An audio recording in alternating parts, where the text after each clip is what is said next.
गांव भीलपुरा के ठीक बाहर एक पुरानी कच्ची सड़क के मोड़ पर एक छोटी सी चाय की टपरी थी। टपरी इतनी छोटी कि अंदर बस एक स्टोव, 2 बेंच और एक टूटी छत। पर शाम होते ही यहाँ गांव के 5 पक्के यार रोज जमा होते। रामचंद्र, पान चबाने वाला किसान, हरिया, मछली पकड़ने वाला, फकीरा, नाई और एक बुजुर्ग व्यक्ति जिसे सब बाबा कहते थे। सर्दियों की पहली हवा चल चुकी थी। टपरी के ऊपर लगे बल्ब में मकड़ी का जाला हवा से हिल रहा था। चाय वाला, लो भैया, गर्मा गर्म चाय आ गई। आज ठंड पड़ गई है। अरे भाई, दिल्ली का हाल सुना? धुंध इतनी कि हाथ को हाथ नहीं सूझता। पोल्यूशन ने तो जान ही ले ली है।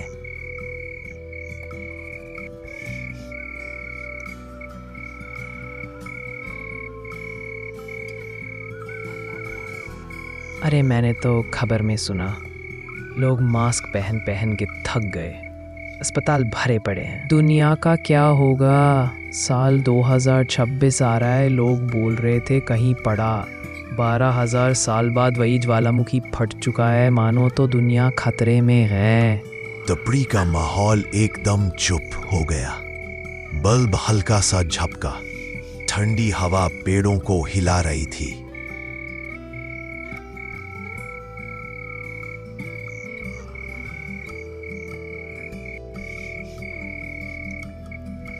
भाई, ठंड और बढ़ेगी। मैं तो कल ही बच्चों के लिए गरम गरम स्वेटर खरीदने जाऊंगा। इस मौसम का अब भरोसा नहीं। सही बात है, पहले ठंड इतनी देर से आती थी, अब अचानक ही काटने लगी है। सब चाय पी रहे थे। टपरी की आग की हल्की रोशनी उनके चेहरों को नारंगी कर रही थी। बाबा, आप तो बड़ी बड़ी जगह घूमे हो, आज एक कहानी सुना दो ना। बाबा चाय की भाप के पीछे छुपे अपने चेहरे को उठाते हैं। उनकी आंखों में एक पल को डर चमकता है।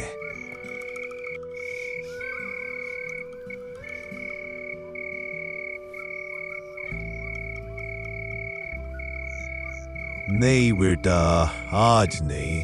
कुछ बातें याद नहीं करनी चाहिए। चारों दोस्त एक साथ। अरे बाबा, बस एक कहानी। बाबा ने चुप रहकर आसमान की तरफ देखा, जैसे कोई पुराना जख्म फिर धड़क उठा हो। कुछ सेकंड तक सन्नाटा, फिर बाबा धीरे से बोले,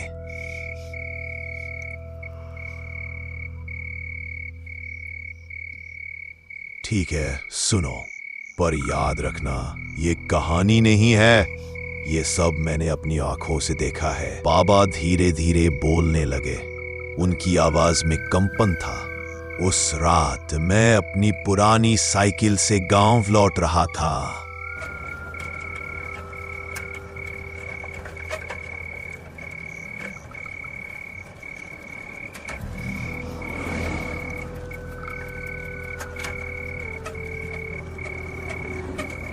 लोग कहते हैं वहां कोई चलता नहीं, कोई चलता हुआ दिखता है। शिवदत्त, उस जंगल वाले रास्ते से मत आना, रात को वहां अजीब आवाजें आती हैं। अरे भूत भूत कुछ नहीं होता, मैं निकल जाऊंगा।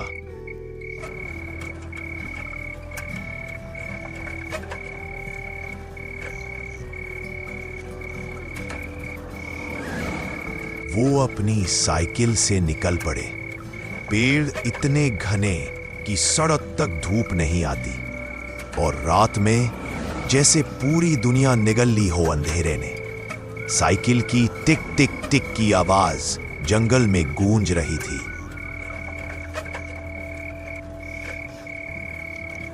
ठंडी हवा में मिट्टी की गंध, आसपास झींगुरों की आवाज, दूर कहीं उल्लू बोला। कुछ देर तक सब सामान्य था। फिर कांच सी चुभने वाली एक आवाज आई।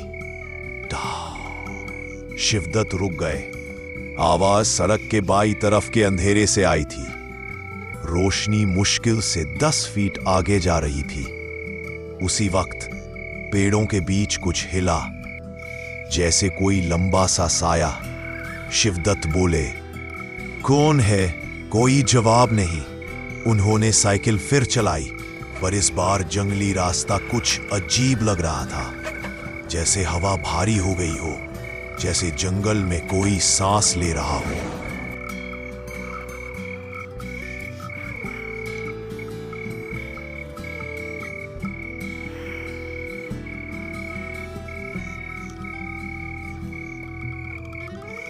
धप धप धप धप, जैसे कोई भारी चीज तेजी से उनके पीछे दौड़ रही हो। कुछ नहीं दिखा। उन्होंने गति बढ़ाई, पर आवाज भी बढ़ गई। धप धप धप धप, पूरी सड़क कांपने लगी।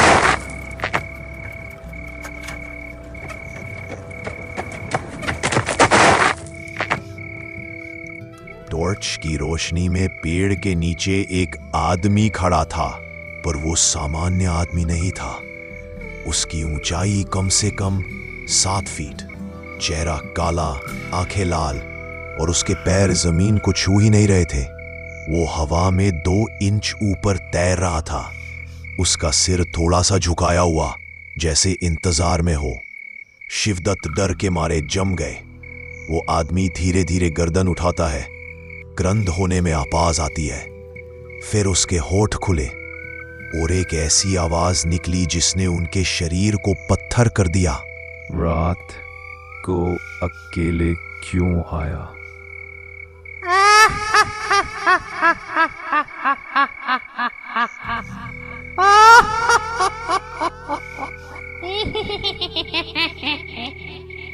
এইবারে তোকে খাবো, অনেক দিন তাজা রক্ত খাইনি। शिवदत्त के हाथ सुन्न पड़ गए। साइकिल का हैंडल उनके हाथों से फिसलने लगा। जंगल की ठंडी हवा अचानक बर्फ जैसी हो गई। सांस धुआं बनने लगी। उस प्रेत की लाल आंखें ऐसे चमक रही थीं जैसे अंधेरे में 2 जलते कोयले हों। शिवदत्त किसी तरह बोल पाए, कौन है? वह चीज धीरे धीरे उनकी तरफ सरकने लगी। ना कदमों की आवाज, ना कोई हवा, बस शरीर हवा में फिसलता हुआ। उसकी लंबी उंगलियां नीचे लटक रही थीं, जैसे किसी ने हड्डियों को खींचकर बढ़ा दिया हो। और तभी उसका चेहरा अचानक शिवदत्त के ठीक सामने आ गया, इतना पास कि उसकी सांस की ठंडक उन्हें चेहरे पर महसूस हुई।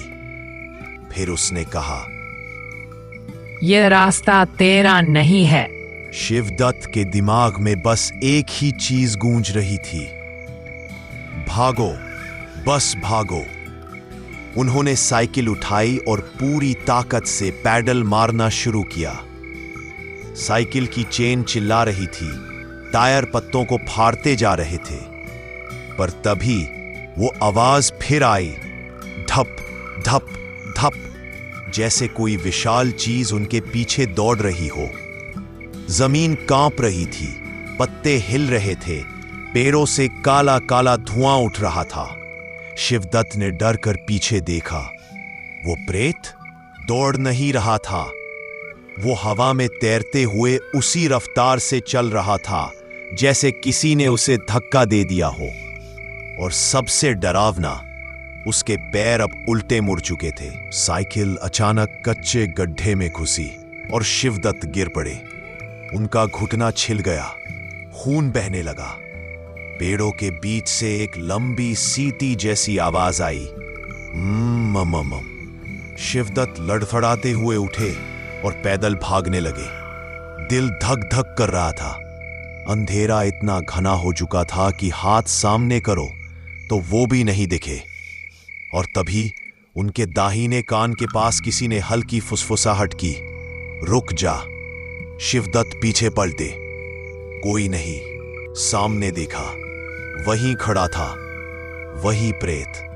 अब उसके चेहरे पर अजीब सी मुस्कुराहट थी, होठ फटे हुए, दांत टूटे हुए और आंखें लाल। उसने अपना सिर एक तरफ घुमाया ऐसे जैसे हड्डी कड़क से आवाज के साथ घूम गई हो। अचानक उसने शिवदत्त का नाम लिया। शिवदत्त। शिवदत्त की रूह कांप गई। वो पीछे हटने लगे। शिवदत्त डर के मारे एक दूसरी दिशा में भागे। लेकिन अजीब बात, जंगल जैसे बदलने लगा।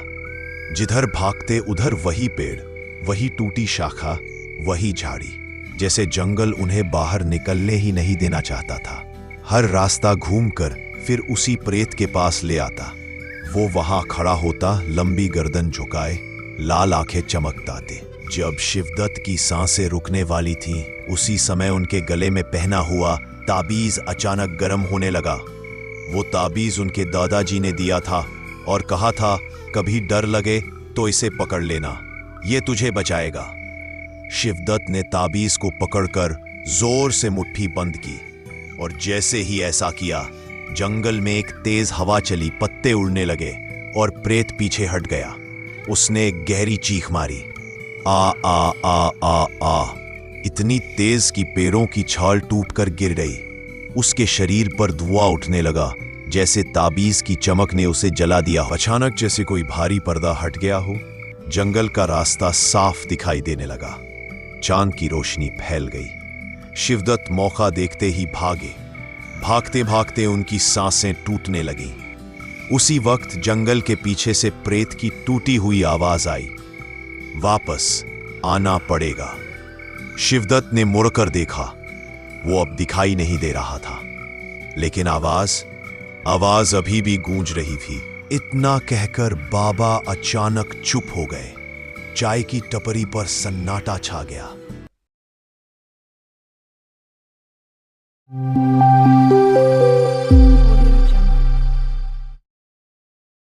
दिसंबर का महीना, पहाड़ों से उतरकर आने वाली ठंडी हवा पूरे गांव को कंपा रही थी। रात के 9 बज चुके थे, मगर गांव अभी भी आधा जागा हुआ था। किसी झोपड़ी में लकड़ी जलने की आवाज, कहीं बर्तन बजने की धीमी ध्वनि, कहीं खेत की तरफ जाती गायों की घंटियां।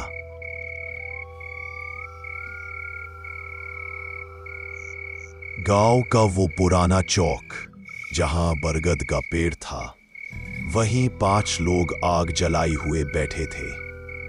राम खेलावन लगभग 78 साल के बिशुन 70, तेजस्वी स्वभाव का चोटेलाल 35 और 2 युवा गुड्डू व मन्नू बस 20 से 22 साल के। सभी के हाथ लाल पड़ चुके थे आग सेंकते सेंकते। तेज ठंडी हवा बह रही थी। ऐसा लगता था जैसे हवा के साथ बर्फीले कांटे त्वचा को चुभ रहे हों। चोटेलाल ने आग में लकड़ी डालते हुए कहा,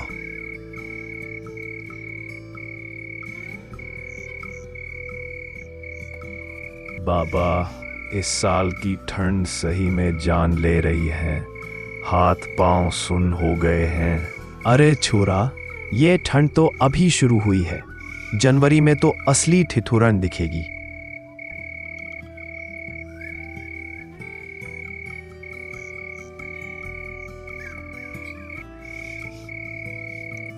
सब्जियों के दाम सुन रहे हो?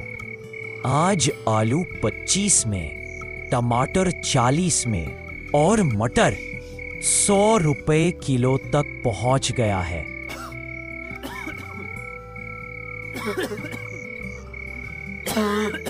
हम लोग तो बस ठंड झेल ही रहे हैं। रजाई भी सालों पुरानी, उसमें भी सिली सिलाई खुल रही है। मम्मी बोली, थोड़ा और ठंड बढ़े तो घर बंद कर देंगे।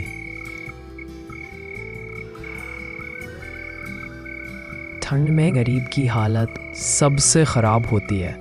लकड़ी महंगी, सब्जी महंगी, कपड़ा महंगा, बस जुगाड़ से ही गुजारा चलता है गांव में।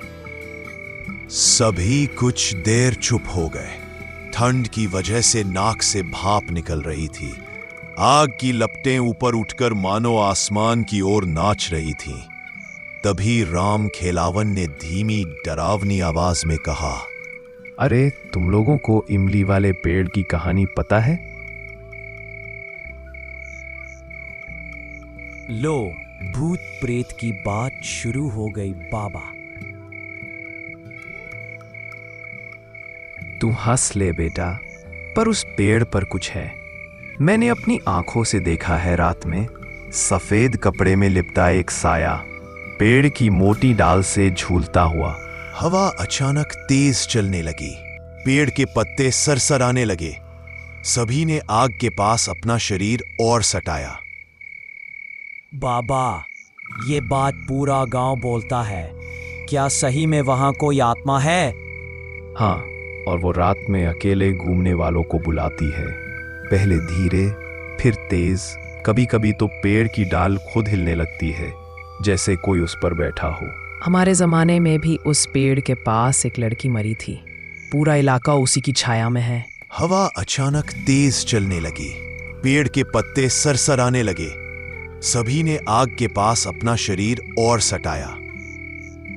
गांव के माहौल से दूर शहर में रहती थी कंचन, कॉलेज की छात्रा, स्मार्ट, हिम्मती और बिल्कुल भी डरने वाली नहीं।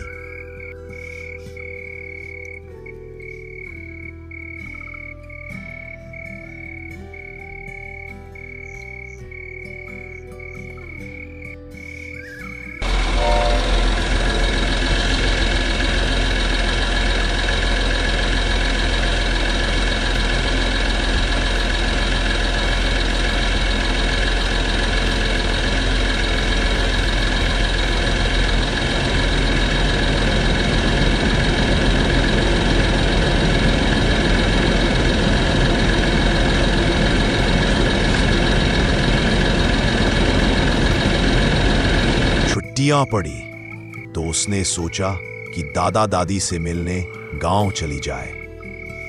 जैसे ही वो पहुंची, दादी ने उसे गले लगाया।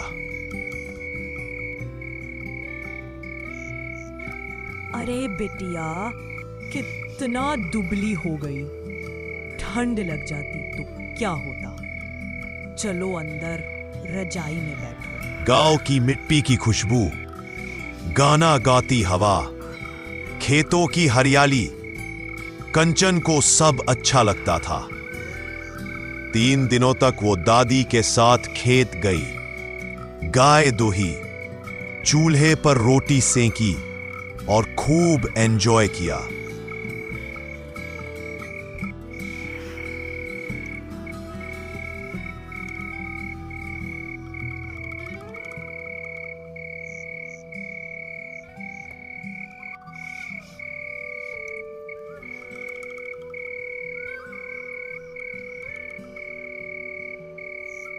अंचन, पास वाले गांव में एक शादी है, हम सब जाएंगे। तू भी चलना है? नहीं दादा, मैं घर पर आराम करूंगी। कंचन ने तुरंत मना कर दिया। बिटिया, ध्यान से सुन। शाम और रात में बाहर मत निकलना। और सबसे जरूरी बात, इमली के पेड़ के पास बिल्कुल मत जाना।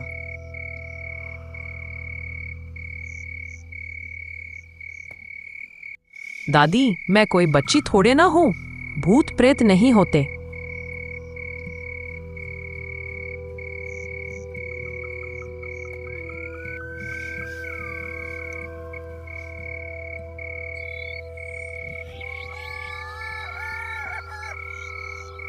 शाम ढल रही थी, ठंड बढ़ने लगी थी। कंचन कमरे में बैठकर मोबाइल चला रही थी। अचानक बाहर किसी बिल्ली की चीख जैसी आवाज आई। कंचन खिड़की की ओर गई और बाहर झांका। एक काली बिल्ली दीवार पर बैठी थी, उसकी आंखें चमक रही थीं और जैसे ही कंचन ने उसे देखा, वो बिल्ली डरकर एकदम भाग गई। ये क्या था? मैंने क्या बिगाड़ा? वो हंसते हुए बोली, वॉशरूम घर के बाहर था और वॉशरूम के ठीक बगल में था वही इमली का पेड़। चलते हैं। किस बात का डर? क्यों भूत प्रेत है? क्या ही बिगाड़ लेगा मेरा? मैं डरती थोड़ी हूँ किसी से। चल कंचन, फ्रेश होके आते हैं। हवा तेज चली। पेड़ की शाखाएं अजीब तरह से हिलने लगी। लेकिन कंचन ने ध्यान नहीं दिया। वो वॉशरूम करके वापस आ गई। पहली रात ठीक बीती। अगली सुबह दादा दादी और बाकी लोग वापस आए। सारा घर चहल पहल से भर गया। दादी ने कंचन को चिढ़ाया। अकेली नहीं डर गई थी ना? दादी, मैं डरती नहीं हूँ, आप लोग ही डर जाते हो। शाम को सबने खाना खाया, कहानी सुनाई, हंसी मजाक किया। धीरे धीरे पूरा घर सो गया।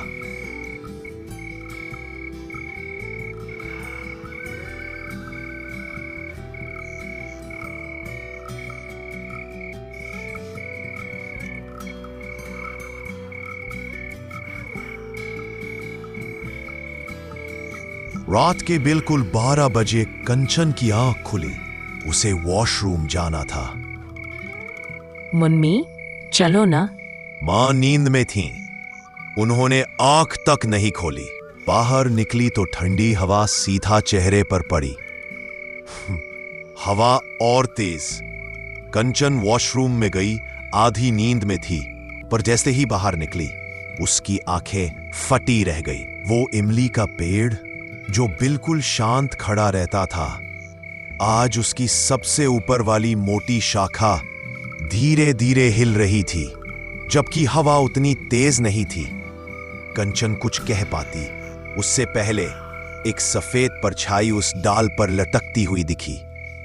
लंबे खुले बाल, चेहरा काला जैसे राख, आंखें लाल, कपड़े सफेद, हवा में लहराते हुए वो साया धीरे धीरे घूमकर कंचन की ओर देखने लगा। कंचन के पैरों में जैसे जान ही नहीं रही। वह वही जम गई, सांस अटक गई, दिल की धड़कनें कानों में सुनाई दे रही थी। ओ, तुमने कहा था ना, आओ सामने आओ, देखते हैं क्या कर लेते हो।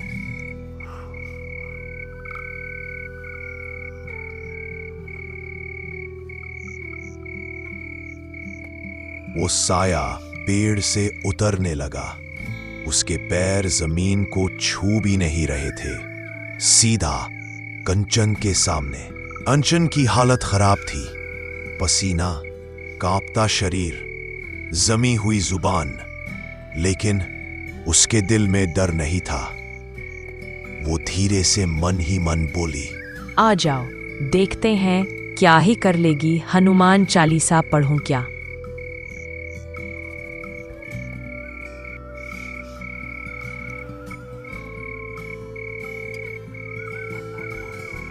आत्मा उसके एकदम करीब आई। दोनों आमने सामने। उसकी सांसों से ठंडक महसूस हो रही थी, मानो बर्फ का गोला चेहरों पर रखा हो। वो आत्मा बोली, मैं आती हूं हर उस इंसान को लेने जो मुझे ललकारता है। कंचन ने अचानक हनुमान चालीसा मन ही मन पढ़ना शुरू कर दिया। आत्मा की आंखें एकदम चौड़ी हो गई। वो पीछे हटने लगी। कंचन ने अचानक हनुमान चालीसा मन ही मन पढ़ना शुरू कर दिया।